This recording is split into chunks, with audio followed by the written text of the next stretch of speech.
Now we have Mr. Ralph Ramirez, please. My miracle, I just started about 5 years ago. I was on the golf course with my son, and watched that hole number 10. It's pretty difficult, and I was rushed to the hospital. He rushed me to the hospital, and they were able to put me to sleep and restart the heart. And then my journey started, actually. I was given a defibrillator. I was walking around for about 1.5 years, maybe 2 years, and started going downhill. Didn't have very good communication with my provider at the time. I was hospitalized a couple of times with pneumonia and sent home, and then actually before I was sent to UCLA, I was in the hospital for about 17 days. And they did every test known to man, every test they did on me. No communication. They weren't telling me anything.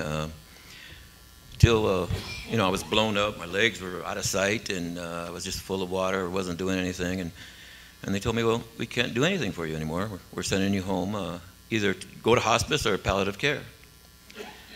Well, that means I'm going to die. So I guess I chose, I was out of it. I was on so much pain medication. I chose palliative care.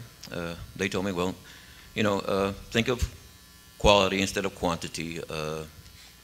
If you go into heart failure, just don't call 911. Just call me. The nurse told me, and I can pronounce you. Wait a minute here. That means I'm going to die. I couldn't accept it. I wouldn't accept it. My family wouldn't accept it. My daughter, we changed providers, and then I landed in the arms of a cardiologist, and he referred me to UCLA. Then that's when my miracle started.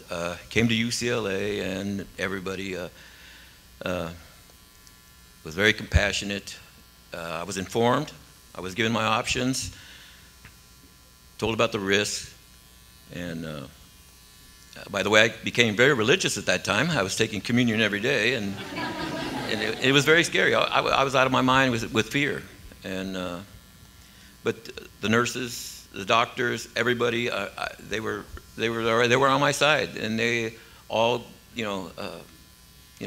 wanted to see me make it. I was a small man at that time, and I was on death's doorstep. I could see the coffin lid closing, and I was evaluated for about, a week or so, and then I became 1A. I got on the list, and they explained that the wand was going to be in me. I had to have that, and everything. They just told me everything, right, and let me make my decisions. And if I wanted the heart, absolutely I want the heart. If that's all my only option, or the LVAD, give me something. I don't want to leave this place.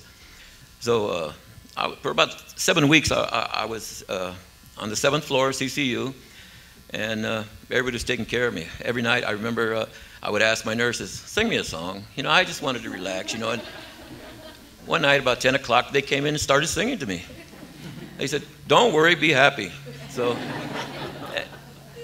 they sang me that song, and it really comforted me. I said, I can do this. I can do this. Till one day, Dr. Boss came in, and they said, we found you a heart. We found you a heart. I was depressed here at UCLA only because of the experience I had from the other provider. And, my grandchildren, I felt guilty in a way. I was leaving my grandchildren. I was leaving my family. I was leaving my son, my other son and my daughter. And this can't be. So it was a miracle that, to me, that UCLA saved my life and my donor's family, and I did write them. They haven't responded yet, but I have hopes they will. After the transplant, I felt a need to pay it forward, and I've spoken with 3 or 4 patients waiting for a heart, and I try to encourage them and let them know what I went through, and tell them how it's going to be after. I even offer, let's go to the gym together after you get out of here. We can do this. It's not going to be a problem. I want to help out every way I can, and that's I wasn't emotional before before I became sick and before my transplant, but there's something they put in the drugs that make me emotional. I don't know what it is. I've always been a macho man, and now I'm choked up. It's the greatest thing in the world, and it's hard for me to explain my gratitude. Everybody, all the doctors and the team, and everybody's been so great. I mean, Dr. Cruz, Dr. Boss, Dr. Di Pasquale, Dr. Deng, everybody, Ali Nasser, even the coordinators, they're all there. They all tell me, take your medicine, and I follow instructions very well because Ralph wants to live. And I just want to pay back for, the gift I've received. And this is the greatest thing, and everybody at UCLA, you are my heroes, and thank you very much.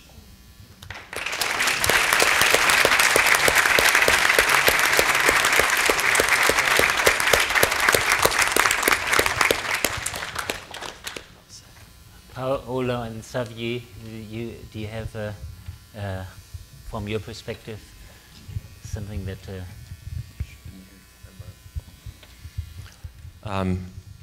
First of all, it's really inspiring to be here.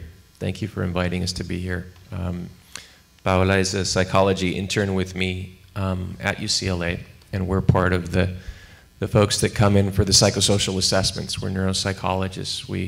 We're involved with one of the cases that Dr. Caregivers, at least one, I think I may have recognized more than one, was talking about.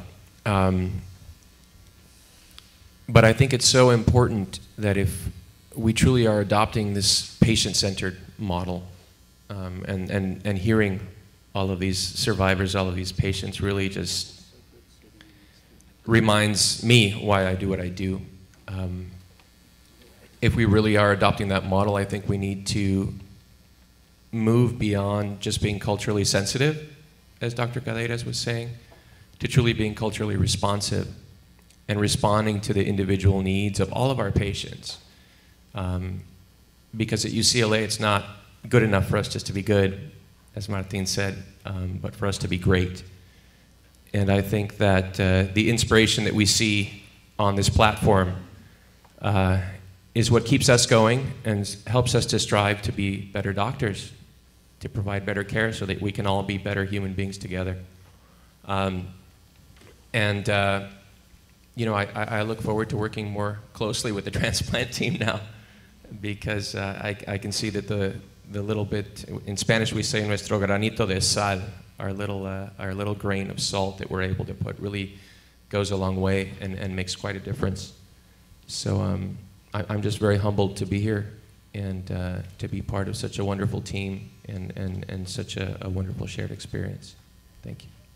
Thank you.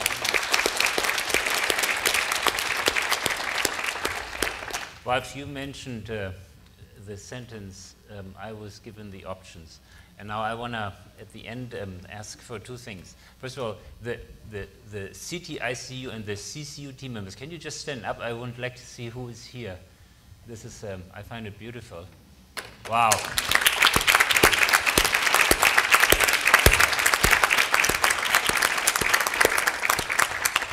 So now I want to ask for two things. On behalf of the team members that were writing the letter to me 5 days ago in requesting how can we improve our communication when a patient is being referred for evaluation of different options and then is presenting the different options to do what Ralph just described of being presented those options in an equitable way and then being, I think you said, empowered to make informed decisions. And what would be your view on how we can improve this, which includes not only referring communication to team, but also within the team, different shifts and different professional groups. And then afterwards, I would like Professor Raya to comment on how can one do research to understand how encounter communication is going on and what options we have to improve this. David, can you comment maybe?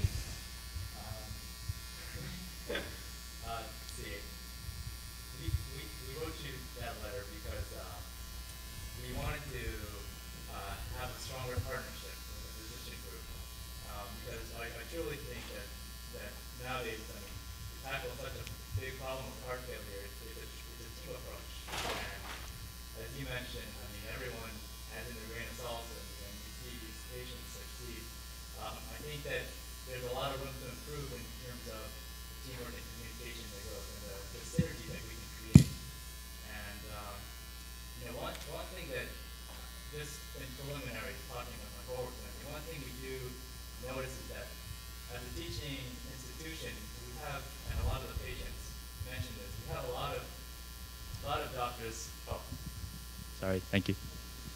A lot of attendings, interns, residents, they move through the unit in periods of a few weeks.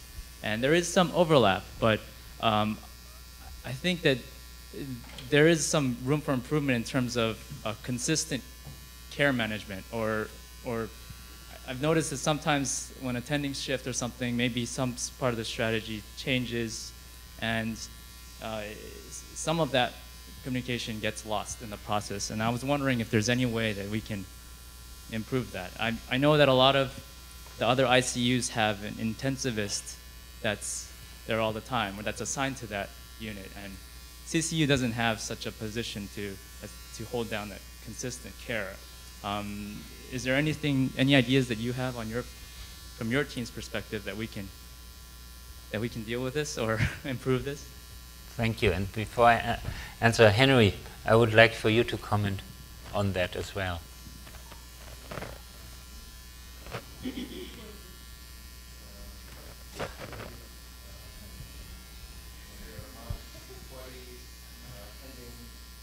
For CCU.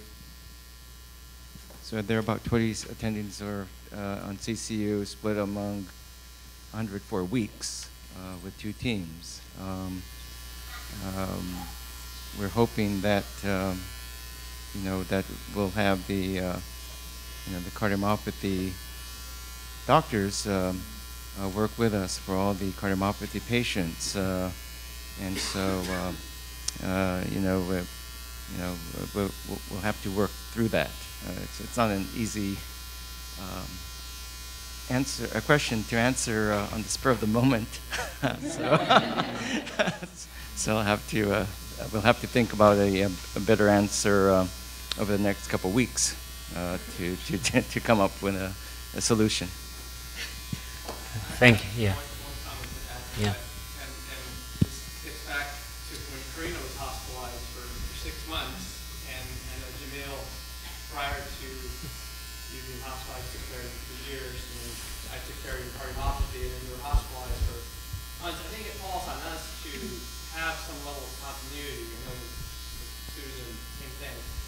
And sometimes as a provider, you feel a little guilty. You haven't been by for a week. You know your colleagues are taking good care of you, but then you're like, oh, I gotta go by and see Karina. How's she doing? And you hear the updates, and so you're always torn because I feel like there should be one main doc that's always there throughout the whole time. But when that time is 6 months, there's going to be some gaps in there. And so there's this pull. So I guess I'm thinking that ideally there's one constant throughout the whole thing, and that should be a heart failure doc. And so I think it falls on us. I think we can always do better. I think that's what I strive for, but there's room for improvement. But I want to hear from the patients who've been through it. How is it, how can we do that better besides being there every day, which is not feasible?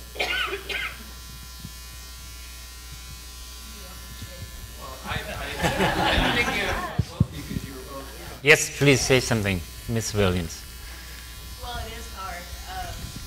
You have a stream of people coming in, and you start to identify the congenital heart team, and the cardiomyopathy team, and the transplant team, and then there's other people that come in. And I almost, like in the old days, where they had beside a phone where you put in your name, who came to visit you, because someone will say, who told you that? Who was in here just a few minutes ago? And I don't know. I don't remember the name. And so if they could check the file or just the signature, and go, oh, that's what's his face came in, or whatever. But, well, but it would be nice to have one person that sort of checked in at maybe early evening or late afternoon and just said, how are things going, and someone that you could catch up with, that was what was going on. But It's just a lot of people. But that's about all I have to say right now. Thank you.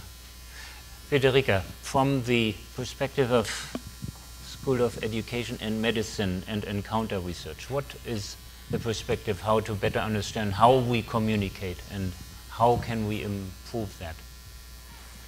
So first of all, I want to tell you how impressed I am. This is really a beautiful moment for me. This entire afternoon, it's actually listening to your stories. It's very inspiring. And interacting with the team, specifically with the doctors team, so with whom I'm actually working, we're looking at how, as you all said, they're very supportive, they help with the support of the other health professional to go through your journey, which is very important for the caregiver, for the patient. So from the researcher's perspective, my question was, how do they do this? Because we know a lot of the negative, what is bad, right? But how does it look good? What does it look like, this beautiful encounter that allows all of you to go through this very important journey? And so we devise, in my lab, we look at the interaction. Some of you are actually part of the of the team.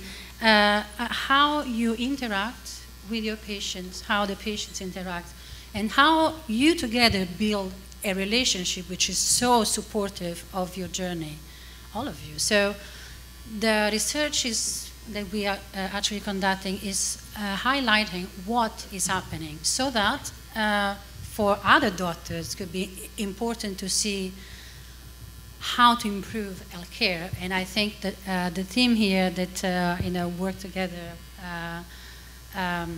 Dr. Caregivers, Dr. Deng, Dr. Nazir, De Pasquale, all of you guys, it's really impressive. So I, as a researcher, learning a lot.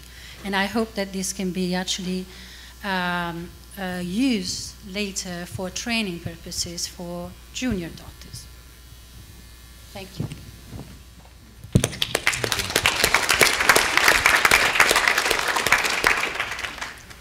So, as this morning we said, around 4:30 Pacific Standard Time, we would likely come to an end. I don't know what time it is, but it's actually 4:34.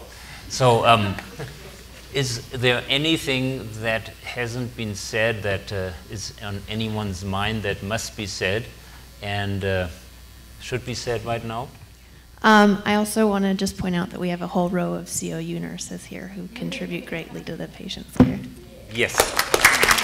Can you please stand up?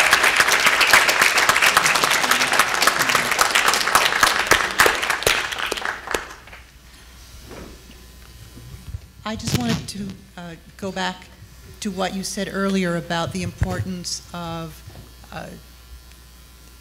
former patients visiting patients. When I was still in the hospital, and I wasn't on the transplant list yet, but it was imminent that it would be happening, and on the BIVAD, and very sad and very unhappy, the nursing staff and the doctor staff kept asking me, do I want a visit from a transplant recipient or somebody else in the cycle? And I kept saying, no, no, no, I don't want to see anybody, I don't want to talk to anybody. And they kept asking, and I finally said yes, because it was easier to say yes than to come up with another excuse. So they brought in a woman who had an LVAD, a little different from the BIVAD, but essentially the same, but she was home and living like a real person with her life back, awaiting a transplant. And I said, oh, okay. Thank you. I think I would like for Donetta to summarize the two action items on the pairing and on our support group, and then I think we're done. Well, I'll make this brief. Our action items, again, are the peer mentoring. And we would like for any of you who would like to support our efforts. And we always have volunteers from, in the support group, patients just automatically say, I want to come. What can I do? I want to give back. And some are driving from Palm Springs, or they don't come every time, but they come from various areas and they just really want to give in some way. It could be a letter, it could be, I don't know, mailing out invitations, maybe helping with our Christmas party. There are just a lot of things that you can do to stay connected. And so we do appreciate that. And again, I think the support groups, and Dr. Deng, is this what you were speaking of that you want me to cover? Mm-hmm. Okay, so we have a heart transplant support group that meets in conjunction with the lung transplant group. And these patients have bonded so beautifully. And we are honored as professionals who are in the group. There's a psychologist who's been involved, there's social workers, and we're humbled by the courage of all the patients. So we also have a bilingual support group. It's Spanish-speaking. It's facilitated by my colleague, Eileen Escudero. And it is a wonderful group as well. It has a different flavor, I think, from the stable group that we've had initially, the heart transplant group. It's very passionate. And each group is wonderful, but this group it's like La Familia, La Familia. So, but everyone seems to be an extended family, our patients. There's a real connection in our community. Now, I want to say just briefly that we don't want to limit what we're doing to English-speaking or Hispanic, or there are other communities, of course. Our Asian community, we have some Korean patients. We have all ethnicities, actually. African American. We had a very large African American family we were working with this week, and we were honored to do so. I'm trying to be brief, but we want to reach out to the community. That's another action item. And there are many ways that we know that we can do this at the community centers, and I personally would like to see us do more in our local churches, I think, or temples, or mosques, because I think that's a great way of reaching people from the heart, I have Thank thing to tag on to that. We didn't really talk about this when we talked about the peer mentorship program before, but obviously with all the stories that we've heard, there's a lot of need for support for the people who are taking care of the patients, meaning their family members. So as part of that, if any of you would be interested in being available to talk to the family members of patients who are going to be receiving transplants or VADs, to sort of help them know what to expect or how you got through it. I think that would probably also be very beneficial to people. Great, and that's actually a good leeway into something like a concluding remark. The patients who are not only with a heart transplant experience, but also mechanical assist device pump experience, becoming more and more in number, and the need will rise to talk, if you had the experience, like Anne and Judith, to persons who are going through that experience. And we will ask you to, when you walk out, not only fill in the CME evaluation form, but also there's this one questionnaire, if anyone feels like being available for this or that part. We developed this question, which we'll have in the hospital, in the 100 Medical Plaza unit, also to just hand it back to the CME team.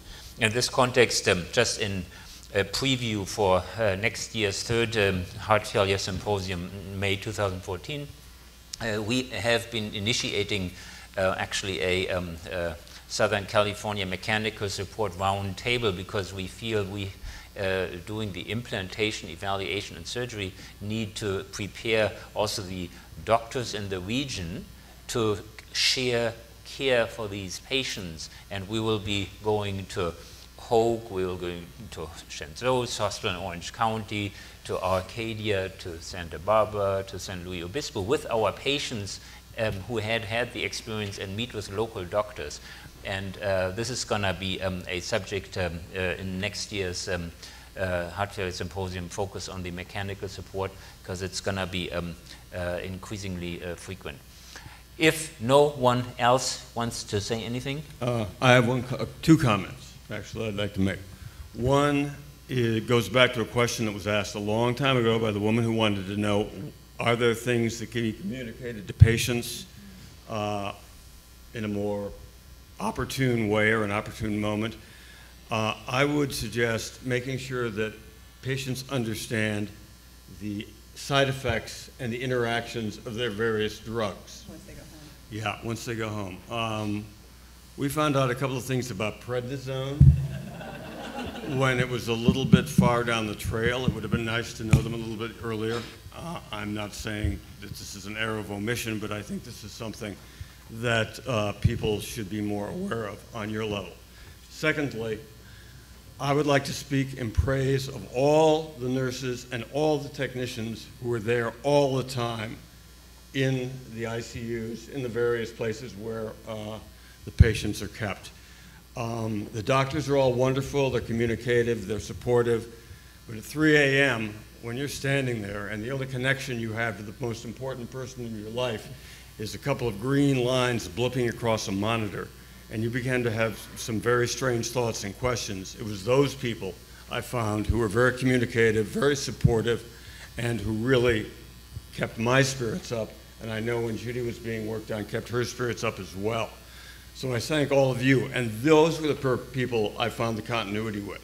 Those were the people, if they weren't working on Judy that day, they were working on somebody 2 beds down, and I could come up and I'd say, hey, you know, Judy, this happened last night, and they could say, you know, well, this means this, and whatever. So I thank all of you for your hard work, which largely goes unsung and should not. Thank you.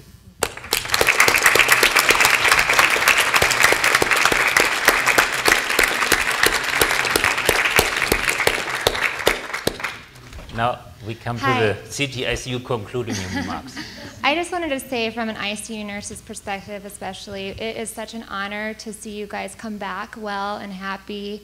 And I know, like, you and I got really close, and we take care of you guys at such a vulnerable state, and you're so sick, and we put our heart into you guys, and just seeing you guys healthy is such a reward, and like makes us feel so good and makes us realize what we're doing is worthwhile and it's our calling, and it's just so great to see you all and hear all your stories. So thank you.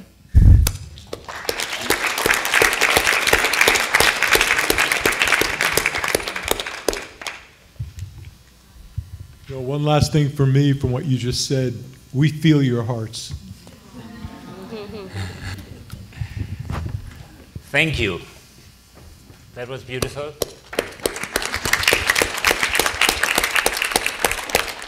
Get home safely.